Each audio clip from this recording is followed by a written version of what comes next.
Excellencies, this UN climate conference is a reminder that the answer is in our hands. And the clock is ticking. We are in the fight of our lives, and we are losing. Greenhouse gas emissions keep growing. Global temperatures keep rising. And our planet is fast approaching tipping points that will make climate chaos irreversible.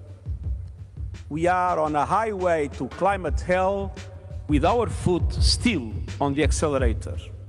As we speak, the UN climate conference COP27 is being held in the coastal Egyptian town of Sharm el-Sheikh.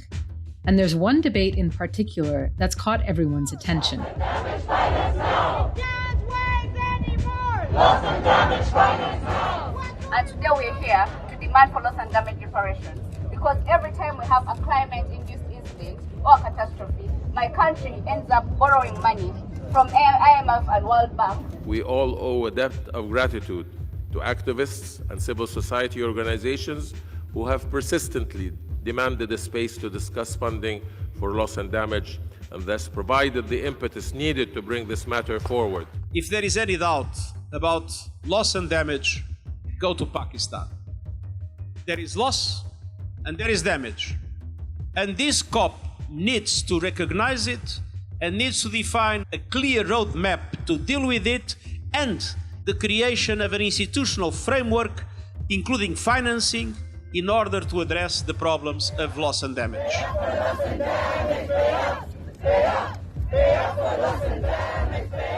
After years of lobbying and 40 hours of intense negotiations in the lead up to the summit, loss and damage finally made it onto the official agenda. It may not be worded as such, but it's essentially a proposal to operationalize reparations paid from developed countries, who have profited the most from burning fossil fuels, to developing countries who are suffering the worst from the impacts of climate change.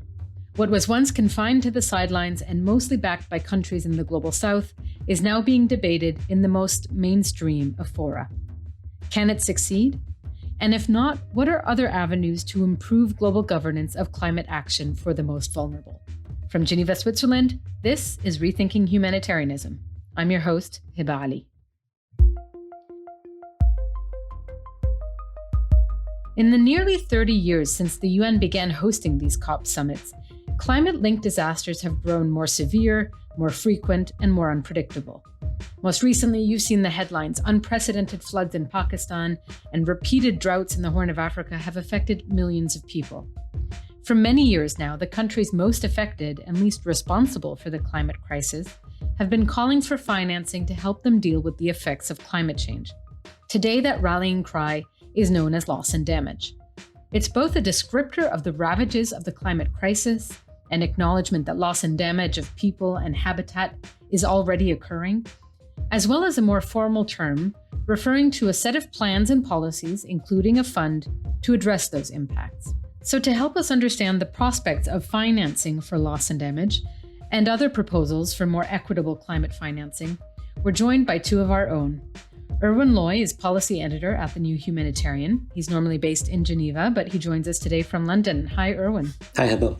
And Paula Duprat-Dobias is an editor-at-large for The New Humanitarian and is on the ground at COP27 in Sharm el-Sheikh. Welcome, Paula. Hi, Heba. How are you? I'm well, thank you. So, Paula, you've been in Sharm el-Sheikh for a few days now. Tell us about the mood on the ground there. Yeah, it's been very busy. There's a huge agenda this time around. A lot to sort of follow up on, as usual, running around, trying to figure out what's the latest that the negotiators have been discussing and the sort of issues that they have sorted out. There's a lot of hope that things could be resolved in the next week, but speaking to participants in the negotiations, it seems that that may be difficult. One can see that it is an African COP. There's a very, very large contingency here of participants from the continent, and which is quite different from the last couple of COPs. And before we get into some of the negotiations, you're having big discussions there about complex economic models and debating who's going to pay for what. But what are you hearing from, as you say, many of the African participants about what's at stake in these negotiations? The big issues here are ones of climate justice in the end. I mean, there's loss and damage that's, on the agenda for the first time, but also the issue of finance that has been lagging for years since it was first announced. There are also issues regarding agriculture that's quite new as well, the impact of agriculture on climate change, as well as the provision of food that's being impacted by climate change. Gender has also been a big topic this time round. That's an issue that has been sort of pushed to the sidelines, just as loss and damage has for many years. And there are other issues like how ambitious countries should be in terms of their nationally determined contributions or their pledges. Quite a busy schedule this time round. Je m'appelle Falmata. So I spoke to one of the few people who are actually directly impacted in a big way, if you wish, by climate change on the ground. It was a woman herder from Niger who had come here as a goodwill ambassador thanks to the UNHCR.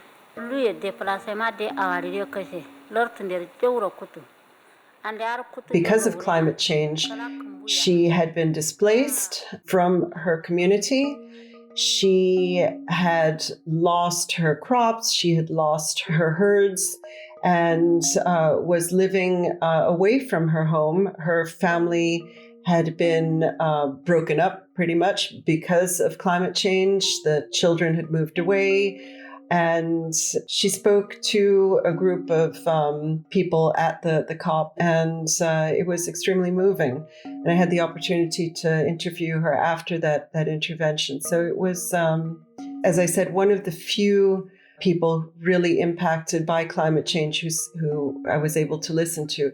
Of course, getting to the COP is very expensive. There are all sorts of logistics involved in getting to the COP. So in the end, what you do here are people speaking for those people that are impacted and not the people themselves.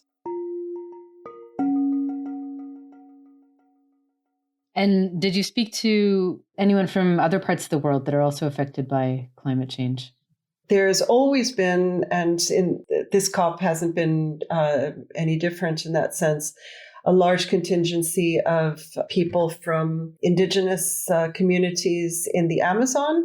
This is actually a group that has been really quite active in the last couple of years in bringing to the attention to the world of the deforestation that they've been facing, and as a result, the loss of their livelihoods and loss of their cultures in some cases. So it was quite interesting. Today there was a panel that was organized by various indigenous groups, mostly from the Amazon, but also from Africa, who spoke about the issue of loss of damage, which is perhaps a little bit different to the approach that they had been taking in the past in presenting the concerns that they have.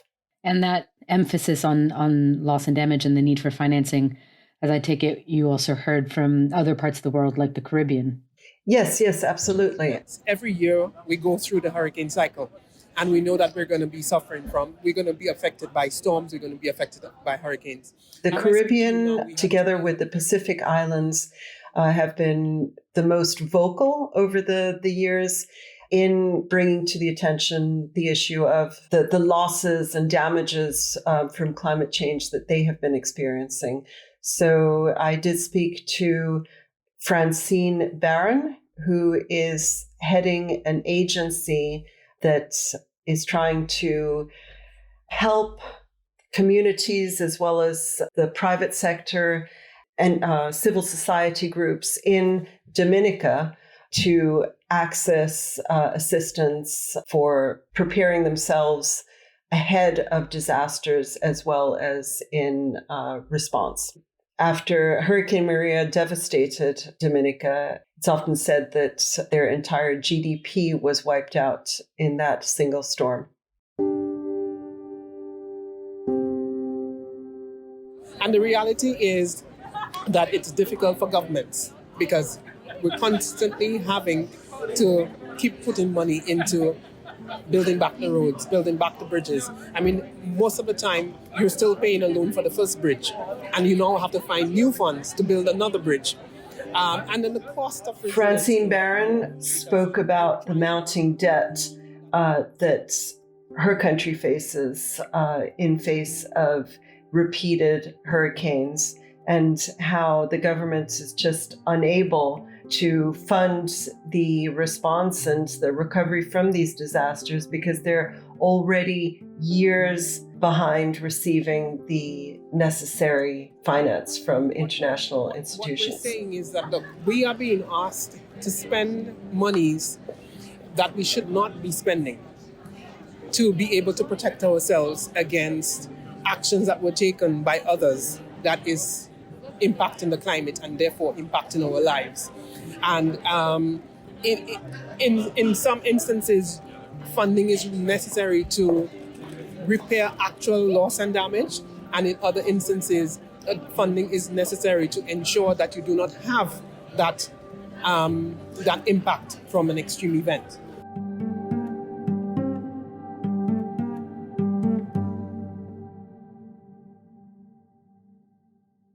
So let's move on to the topic of loss and damage. Erwin, I want to bring you into this. Can you just give us a quick overview of what loss and damage really entails? Well, I think loss and damage, it relates directly to the kinds of people that Paola's meeting on the ground at COP. I think through nearly 30 years of COP summits, the whole discussion around climate finance, I think many countries agree that more wealthy nations need to help more vulnerable nations with funding. But what exactly that funding entails has been part of the question mark. And traditionally, most of the focus, almost all of the focus has been on so-called mitigation and adaptation. And that's essentially reducing emissions and reducing risks or learning to live with the risks or preparing for climate change. And so essentially loss and damage it describes everything that happens when all those efforts have failed. And that's something we see at the New Humanitarian in our daily reporting, the worst of the worst happening on a more consistent basis, fueled by climate change. And so loss and damage, as far as these COP summits are concerned, is really trying to get at additional financing on top of mitigation and adaptation for vulnerable countries. And that's been really controversial for years. It's been a point of contention. And so that's why it's been so significant that it's even on the agenda at this particular climate summit. In the past, I think wealthier nations have been accused of blocking progress on this, delaying progress. And now I think, for whatever reason, the mood has shifted a little bit with humanitarian emergencies that are really in the headlines. And just, I think, a more cohesive message from many countries saying essentially this is what we want. And so that's why we see it on the agenda this year. But I think there's a long road ahead to figuring out what exactly it will entail and what exactly it will involve. And so how concrete are the proposals so far? What exactly is being proposed and by whom? Well, I think there are a range of proposals, and there's a range of some concrete, some less so. I think, at a bare minimum, most vulnerable countries and many advocates generally want to see a confirmation that, yes, indeed, there will be a funding mechanism, a way to get funding specifically for loss and damage to vulnerable countries. I think that's the bare minimum that people want progress on.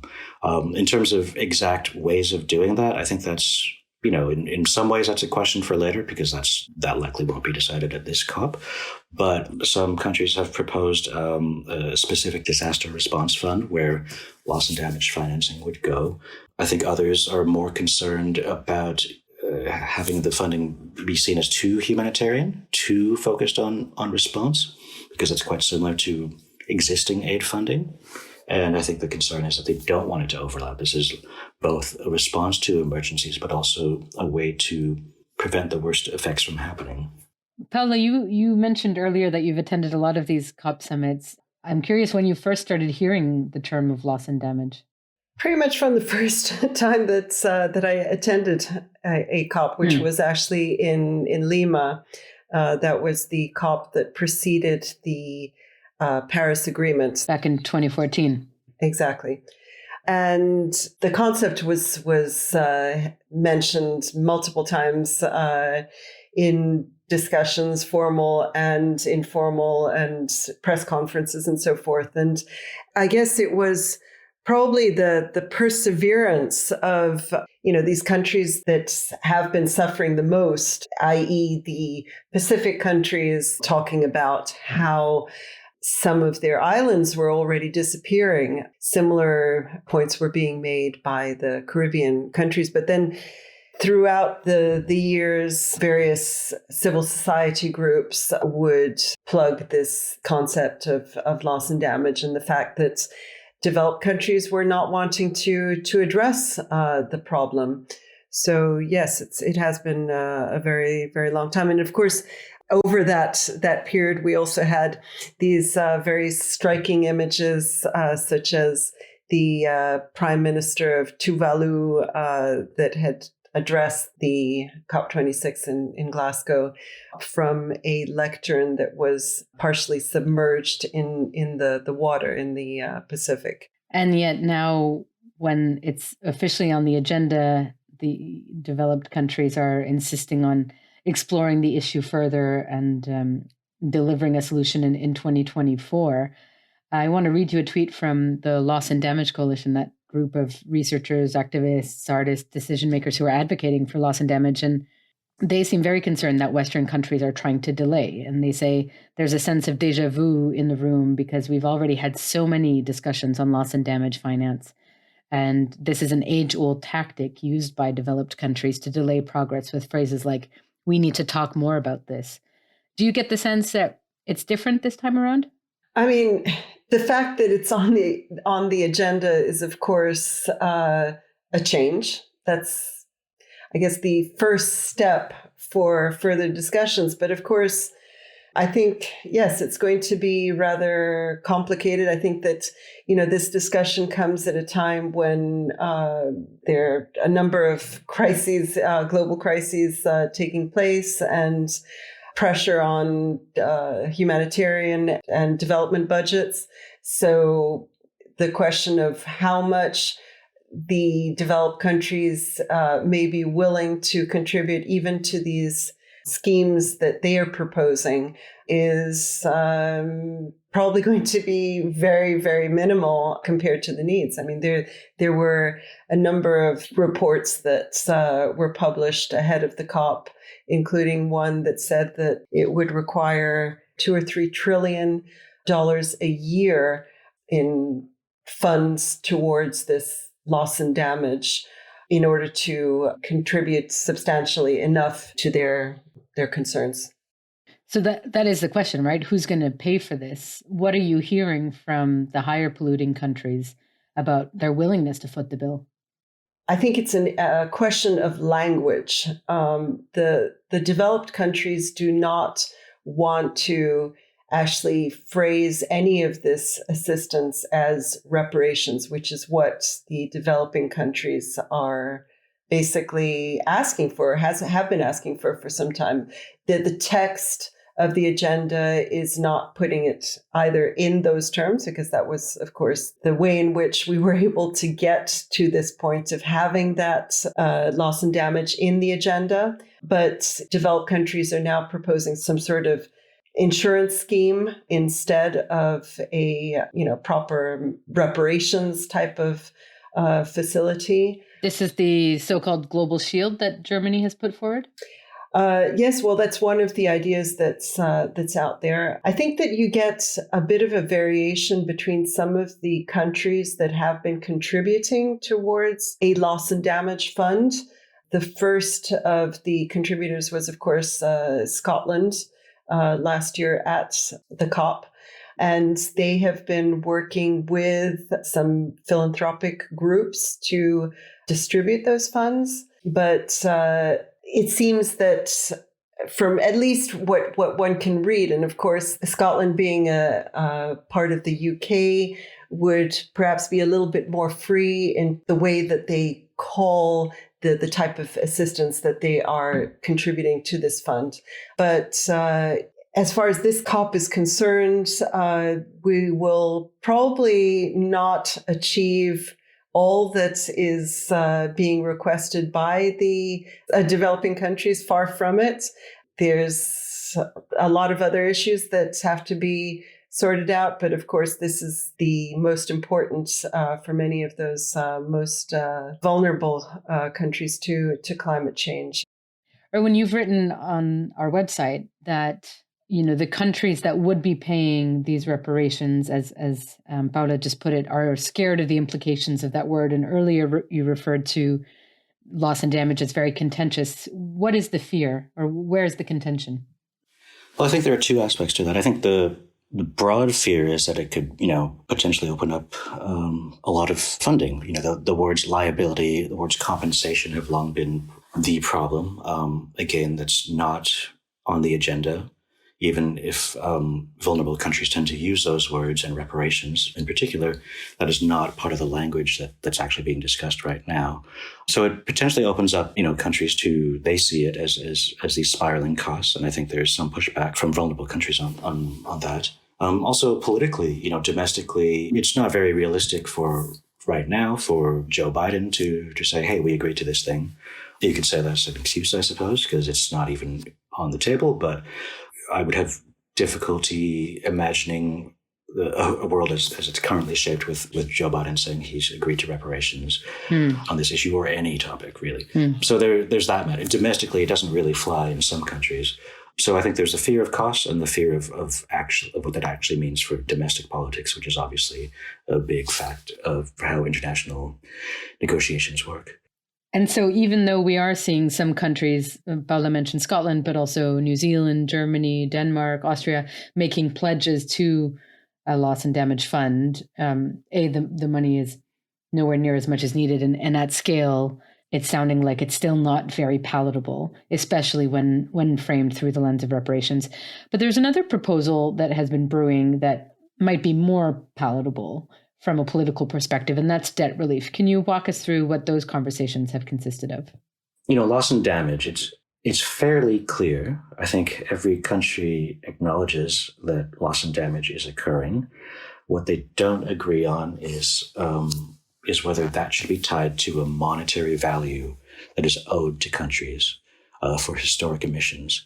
With debt relief, or just looking at debt, to me, it feels like a bigger systemic issue, one that speaks to how the global financial system works, one that speaks to colonization, and one that speaks to, historical imbalances. Yet for all those big words and what's usually very problematic for people to talk about in the West, it seems like addressing it is actually quite palatable now. We have the US, which does not want to speak about reparations or loss and damage, really, for all intents and purposes, promoting debt relief and saying that's the way forward, potentially unlocking far more than what is even on the table in terms of loss and damage. You have many countries just saying, yes, debt relief, and different ways of approaching debt to make the global financial system work for countries that face disasters. And you have the head of the World Bank accused of being a climate denier as recently as September, talking about, yes, the World Bank needs to be a bit more, needs reforms too, needs to change its approach to climate change. So to me, it's striking how what seems at the outset to be a bigger problem, how do you tackle reforms to the global financial system, being the more palatable option right now than something like loss and damage, which on the face of it is a relatively straightforward concept, but just one that people can't agree on. But they can seem to agree on the fact that the global financial system needs to change. So what would that entail exactly? Because we're talking about countries that I was reading a New York Times feature about Barbados saying that it spends 55% of its GDP just to pay back its debts, and about 5% on environmental programs and healthcare. So the idea is that they would then get debt relief in order to be able to invest that in climate programs at home. Is that right? I think it's a whole range of options. What's clear is that low-lying, small, climate-vulnerable nations, generally speaking, have seen their debt rise. And it's due to a number of factors. But right now, essentially, these smaller nations they're seeing themselves pay off loans rather than invest in their own country. And that includes infrastructure that would protect against climate-linked disasters. I think there was one recent statistic from a UN organization that said external debt amounts to about 62% of GDP in small island states. And that's high even compared to other developing countries. So it's crazy. It's staggering. Well, you have this combination, I think, of smaller countries that have less diversified economies, so they're perhaps less able to rebound as quickly. And as we've been talking about, face repeat overlapping disasters. So you have countries that cannot borrow. They cannot borrow even if they wanted to, so they're turning to higher interest rates in the private sector. I'm saying debt relief, but it's all kinds of issues involved with that. So, someone who's been really leading the charge on this conceptually is Mia Mottley, the Prime Minister of Barbados. They've been pushing what they're calling the Bridgetown Agenda, which is at its core aiming to unlock disaster finance on more palatable terms, and I think to change the system to adapt it to what vulnerable countries need amid the climate crisis. So you have things like, debt relief would be one broad thing, but it's also unlocking finances. It's also more creative ways of approaching debt for climate swaps, which, don't apply for everyone, but it could be an option for some that help. And I think there's also making loans themselves a bit more attuned to the realities of the climate crisis, having clauses where if you're hit by a disaster, then you have the option of stopping paying your interest when it reaches that threshold. So you're not paying the interest on this, decades old loan instead of helping your own people, things like that. So I think, I think there are all kinds of different specifics and very creative options that would be a part of this. But broadly speaking, I think it's, essentially trying to change how the system works to make it work in favor of countries that need it the most right now. Foreign Policy described it as the Barbadian proposal turning heads at COP27. So I guess it's getting some traction as well. And you talked about the head of the World Bank acknowledging that change was needed. But, this is always the story on this podcast, that the systems don't work for those who don't have power, but the systems are protected by those who do have power. So do you see these proposals as any different in that regard? I see them as different in the sense that, what strikes me about this is that it's the people in power calling for it. But why? Why are they? I think the people realize that there's a problem here and you can't necessarily spend your way out of it. I think politically it's palatable for, we mentioned the example of the US on loss and damage. I think it's a lot easier to sell something like this at home. It's a little bit twice removed. It's not the U.S. saying or giving up this funding or attaching it to liability or anything like that. It's a change in how the system works. Right. So less responsibility has to be taken in a sense. In a sense, but it's also a combination, I think, of the climate crisis, the climate emergency has evolved in the public eye to such a degree that I think for all the political reasons why countries say no to loss and damage, I don't think there's anyone who attending COP who's, even if they push back on loss and damage, don't agree that the equivalent of loss and damage is happening. So if this is an option that can help, and it can in many ways, then I think it seems more palatable to do it right now. And interesting that even on the humanitarian side, there's support for debt relief. For instance, the UN humanitarian chief, Martin Griffiths, calling for debt relief so that it would remove the need for humanitarian assistance. So that's another new angle to all of this. Right. Well, and I think the humanitarian community has been in a COVID rut for a couple of years, where you see how the gap is building between the cost of responding to needs and what's actually available. And it's growing bigger every year, and it's going to get bigger next year, I assume. So this seems like it's actually addressing, in some ways, the root cause of the problem. The idea, Griffiths went to Egypt and he had an audience with G20 officials, and he was specifically said that he's not asking for humanitarian funding. although he still kind of was, but we'll ignore that for the time being. But he was specifically talking about debt relief and other options to open up, to unlock financing. I do see that as a bit of a trend in the sense that humanitarian groups trying to take on a little bit more advocacy when it comes to the climate crisis, and this is one specific quote unquote solution that they can offer. I don't know if they have the most, just because humanitarians are chiming in doesn't mean like things are going to change. I think this is separate from the humanitarian community, but it's interesting that that's part of their messaging right now. One of the people who I spoke to also was David Nicholson of Mercy Corps. He's the climate officer, and he was also very clearly sending that message, which we already heard last year in Glasgow, when we, I guess, start seeing more of the humanitarian world participating at this COP. But his message was basically, there's only so much that we could do. We just don't have the means to respond to these growing crises. There is no question that the humanitarian sector itself has to evolve in the face of climate change. Shocks are a little more predictable.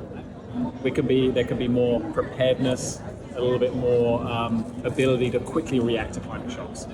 That does not replace loss and damage, but the initial humanitarian response can be sharper, it can be more targeted, and it can be quicker. And it needs to relate to the loss and damage mechanism that comes in, but they're fundamentally solving different problems, and we can't rely on the humanitarian system to solve all those other problems. So basically it's loss and damage that would be needed to fill in those huge, huge gaps. On the question of what the developed countries are doing, I mean, some of them are actually referring to assistance that they are giving to various UN plans on early warning systems and saying that they're already contributing to loss and damage in that way. Yeah, and Erwin, you've alluded to this tension in your writing before, that, this tension between humanitarian groups saying that they're on the side of vulnerable communities and they support the push for loss and damage funding, but at the same time, the donors that fund them are the very donors that are stalling on loss and damage and using their humanitarian relief as an excuse for why they don't need to give loss and damage funding. I think John Kerry spoke at on the sidelines, I think just before COP, and he said something that other ministers from traditional humanitarian donors, some of the biggest traditional humanitarian donors, frequently say when it comes to loss and damage, is like, we contribute X amount of dollars or euros or what have you to humanitarian funding, and humanitarian funding addresses loss and damage. So when you say we're not doing anything, well, we are. And so humanitarian groups are essentially, even though they're advocating, they're pushing back on that. They're saying loss and damage must happen, funding for loss and damage must happen. Like their work is being used as an excuse to not fund it. It's a tension. It doesn't mean anything right now, but for the short term, I think international NGOs and UN agencies should at least be conscious of where they are, of that they're kind of in the middle. It doesn't have to be a tension, but if they start appearing on press releases claiming that what they do is loss and damage, then they're playing into the hands. Exactly. So, for example, you have the Global Shield, which just announced. Advocates who are pushing for loss and damage funding aren't super impressed. They see it as something that's already been out there. Disaster insurance. Insurance can't possibly compensate for the scale of loss and damage. But, Germany is one of the proponents of the Global Shield, is positioning it as a protection against loss and damage. So they're not saying it's loss and damage per se, but they're positioning it within that sphere. That's not something that involves humanitarian groups right now, but you could see how easily it could be co-opted. And so when your major donors are the same ones that are resisting loss and damage funding, which you advocate for, or you claim to be in solidarity with vulnerable communities, then you just have to be aware of that sort of tension, the potential for tension. And this is precisely why we decided to focus this season of the podcast on global governance, even if it is quite removed from the day-to-day humanitarian response, because increasingly this is the message that keeps coming back, that there is just no humanitarian response that can deal with the scale of needs today unless there is some more fundamental change to the way things are managed. And Paula, I wanted to come back to you because at the start, you expressed some skepticism about whether, this new push and the rising trend that Erwin described would actually result in concrete change. And the International Peace Institute has published a piece recently on the global climate governance system, saying, these current ad hoc initiatives and practices that are often based on loose coalitions of the willing have weak or no accountability mechanisms, and their impact remains technical at best, superficial at worst. Do you think meaningful climate change financing can happen within the framework of COP? Well, where else? The UNFCCC is, I guess, the only place where people could really discuss these issues amongst 190 plus countries with international organizations and civil society groups that are present to share their thoughts about how to confront this crisis. So yes, it's an extremely slow process, and as just any other UN process or a UN series of conferences requires the agreement or consensus of so many different interests. Yeah, it always does take a long time, probably too long in the case of this existential crisis that we're facing, to be resolved. I don't know. I mean, I think one has to be hopeful, but the question is, where else would you go to have these sort of discussions at that global level? Well, certainly some countries are trying to go elsewhere. Vanuatu is an example of that, taking the debate outside of COP. Or when you interviewed a member of a team of diplomats and campaigners that are trying to bring the climate emergency to the International Court of Justice, the UN's top court. Tell us about that effort. So that initiative has its own hashtag. It's ICJAO. Very important to note. I'll probably do an item on that, yes. And so that's a bit to push the International Court of Justice to basically weigh in on climate change. The exact question is still up in the air, but it's in progress. And, that's been a years-long push. I think it started with university students in the Pacific and moved up to politicians in Vanuatu. It survived a national election in Vanuatu and a change of government, essentially. My interview was with George Manuri. He's a diplomat from Vanuatu, and he's just one of many who've become a part of this kind of campaign. And it's interesting to hear about the backroom discussions. He's basically lobbying his counterparts in other diplomatic missions, and there are others like him doing the same. And the idea is to basically bring the issue of climate change to the UN's top court so that a decision, however many years away, might influence or be used in other courts around the world, to any court around the world, really. It's just another tool, I think, to try and hold countries to account. And I think, this came about as a direct result, I'd say, of the inaction, the lack of action on loss and damage at these yearly climate summits. I think now Vanuatu is, wisely not, trying to put up a firewall with that link, because they say, this is another thing, this is separate. But I think its origins were just essentially seeing, countries or parties that had relatively little power on the global stage, thinking, what can we do to take back some of this power and to assert what power we do have? So they're still using international levers, but they're doing it in a way that they hope will get their message across. But ultimately, as George Manuri's told me, help all countries, whether or not they're from the global north or global south, try to stick to their pledges by making it clear what international justice essentially says about climate change. I think it's interesting as a push of how vulnerable communities are using what power they do have to find another way to work around this global inaction. So I think that's quite interesting. So interesting to see the different routes that are being tried. We've talked about a number of ways of reforming climate financing, from, broadly speaking, loss and damage or reparations, to debt relief. taking the courts as another way forward. Insurance schemes were mentioned, broader reform of international financial institutions. It sounds like there's a lot of movement, and yet I'm not sure that if you look at the actual concrete outcomes, there's much to show for all of this yet. So what do you see as having the potential for the most concrete impact moving forward of all these routes to make climate financing work for those who need it the most? I think there's pressure now that's building on the developed countries. And what you have seen in the last few days during the first week of the COP is that some of these countries are trying to distract attention from the fact that they will probably not be contributing to this, any sort of loss and damage fund in any substantial way by boosting their credentials in terms of contributions towards adaptation finance, which is something that the developing countries have been asking to be equal to mitigation. Till now, it's only been a fraction of the finance that they've been providing, very often in the form of loans or to other projects that probably won't have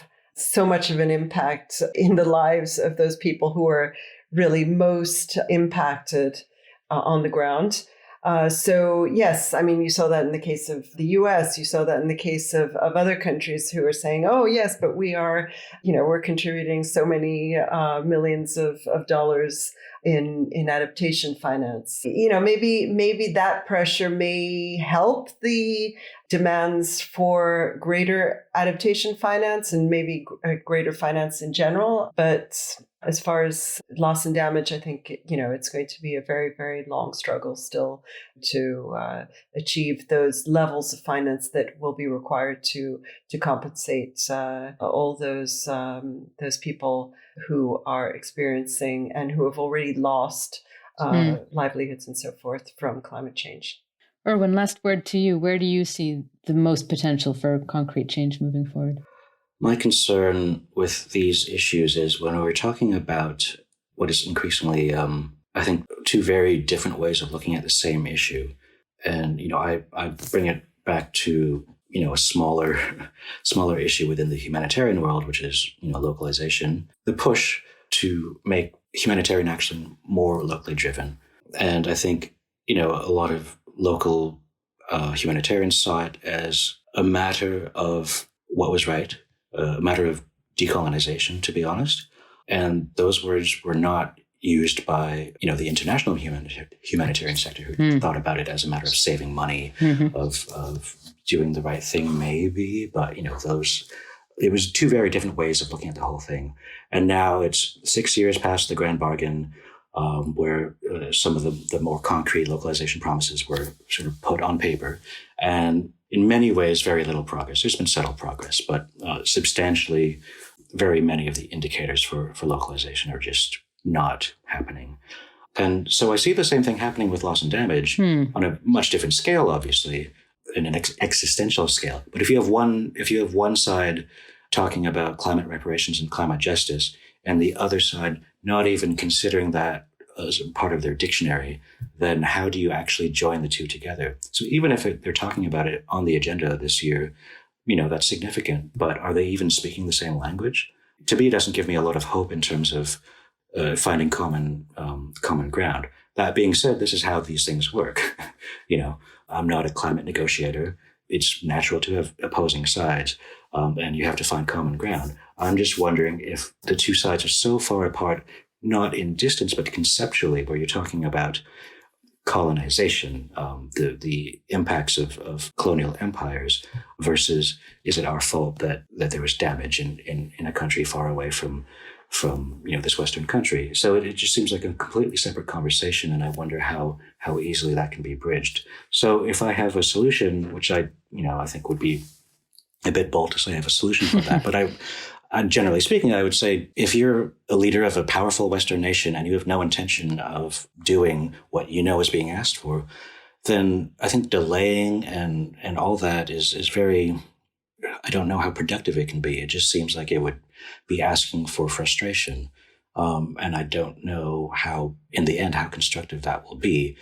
And I think what gives me pause is these other efforts from Vanuatu, from Barbados, to, tackle specific parts of the problem from different angles. And I think that will only gather pace as the lack of progress becomes more and more clear after each of these summits. So I think we'll see at the end of this week or early next week, because it will probably go over time, what will happen. But, no matter what amount of progress there will be, I think there's also going to be a great amount of frustration. Well, on that hopeful note, I think at least one of the commonalities we're seeing across all the topics that we look at on the podcast is what I hear you saying around basically those who don't have power finding other ways to claim it instead of waiting for the system to kind of do the right thing. So it's interesting to see that playing out in so many different topics, whether it's climate financing or vaccine equity or anything else. Erwin, Paula, thank you very much for spending time with us tonight on this topic. And Paula, good luck for the rest of the conference. Thank you very much. It's a pleasure. Thank you. Erwin Loy is policy editor for The New Humanitarian, and Paula Duprat-Dobias is an editor-at-large covering COP27 for The New Humanitarian from Egypt. You can read Erwin and Paula's coverage of COP27 on our website, thenewhumanitarian.org. And you heard Erwin mention language that isn't in the dictionary. As it happens, he's written a whole dictionary, what he calls a jargon-busting climate glossary that will help you make sense of all the lingo. Look for it in our show notes on the website, thenewhumanitarian.org/podcast. As always, if you've got thoughts on this episode, write to us or send us a voice note at podcast@thenewhumanitarian.org. And before we go today, our podcast producer, Melissa Fundira, is in our virtual studio to share some listener feedback from past episodes. Hi, Melissa. Hi, Heba. So what did you find in the mailbox? So if you'll remember a couple of episodes ago, we spoke to Heba Aly about, these inherent tensions in decolonizing aid. Is decolonizing aid an oxymoron? Yeah, right. The whole debate about, do you try to improve the system as it stands, or do you have to change the system altogether? Exactly. And at the end of that episode, we played a clip from a government representative who attended one of the New Humanitarians convenings on decolonizing aid. And he was essentially pushing back on these calls to end humanitarianism altogether, right? Which a lot of folks who believe in decolonizing aid think is necessary. But he was arguing basically that the sector is driven by altruism, that it's really driven by the desire to do unto others as you'd have done unto yourself, as the saying goes. And one listener did not like that at all. Oh, really? How so? So I want to read you part of his email, and he wants to remain anonymous, but he's happy for me to describe him as a practitioner working in so-called humanitarian and development aid for the last 35 years. So here's a snippet of what he wrote us. He says, "If you were either recovering from a sudden onset disaster or struggling to survive decades of structural food insecurity and destitution, would you like a load of strange organizations managed by foreigners who knew nothing about your culture or values or language to turn up and decide what you needed? To have all your intelligence, capacities, compassion, resources, existing mutual aid, and potential for further collective self-help ignored, or worse, deconstructed and sidelined? To have your values and ethics not just disregarded, but belittled and replaced by foreign quote-unquote good practice of imposed and often demeaning compliance demands and upward accountability practices that blatantly imply you are untrustworthy? To realize that you have no control at all over what is happening, and that to get what little is on offer, you'd better just comply with all the humiliating demands and assumptions made by these outsiders. To be forced to line up in queues, to receive insufficient, inappropriate, and too often unneeded foreign goods, or just enough money to stay alive, but not enough to in any way rebuild your life or decrease your extreme vulnerability to future shocks. And all the time to see the strange bunch of outsiders so extraordinarily better off than you, that even the cost of their morning bottled water and snacks could keep your family going for a few days, while the cost of their transport, accommodation, breakfast, and evening meals, R&R, would keep your whole neighborhood going for who knows how many months or years." He had a lot to say. Is that all? Oh, he had a lot more to say, and I want to share just a little bit more with you. He goes on to say, Imagine if you had been exposed to this for decades and seen the erosion of your society's dignity and self-worth and values, and seen the rise in corruption and empowerment of existing power holders prioritizing their own self-interest. And over the years, recognize that slowly and ever so miserably, you were becoming the helpless, untrustworthy, passive consumer that you had so resented being treated as when the crisis first hit 10, 20, or 30 years before. Who wants aid delivered like that? To imply that we, as international humanitarian aid deliverers, are doing what we would like to have done unto us seems inaccurate and misleading. You can include such thoughts in a balanced interview, but to allow them to be the final unchallenged word seems a surprising choice for the new humanitarian. A shame, since the rest of the interview was so good. Wow. Well, listen, thank you to that listener, whoever it is, for sharing your thoughts. One of the things we try to do on the podcast is not just to hear about the change that many people may think is needed, but also what's getting in the way of that change. And the reality is that for people in government and other positions of power from whom that change is being demanded, they face constraints. And that those constraints might be, as we often hear, legal or logistical or operational, but they might also be constraints in terms of mindset or approach. And I think that's not a view that we hear often enough. And we've seen it in our convenings. It's not the case for all of them, but I think there is a genuine desire, from what I can see, for people in power to make some change. But, and I say this as someone who runs an organization myself, change is always harder than it looks on the outside. So my takeaways from that government official's thoughts were that they are looking at the problem of decolonization through a very different angle. And to their mind, so long as aid exists, how can they deliver it better? I think that's how most people who control massive aid budgets are thinking about this today. And to my mind, it's important to understand where they're coming from if those who want to make change are ever going to see it happen. So we will definitely strive to have full interviews with them in the future. Thanks for that feedback. But we felt it was important to at least hear their point of view. I think it's also worth mentioning, one of the final words that this listener had for us, which is, he says the older he gets, the more he realizes just how impossible it is for any one person to get it right by themselves. He says there's just too many different perspectives for one person or organization to take in. And so sharing ideas, like on a podcast, is one step in the right direction. Yeah, and I hope that we can share a variety of perspectives, including perspectives that some listeners might disagree with. That said, we are going to continue looking at some of these bigger questions, bringing in different voices to talk about what could replace aid in upcoming episodes. So stay tuned. Thank you, Melissa. Thank you. Today, we'll leave you with some thoughts from Nimo Bassi, who is a Nigerian climate activist, a poet, and the director of the Health of Mother Earth Foundation. He and other activists have been staging protests in Sharm el-Sheikh to pressure leaders to deliver on loss and damage.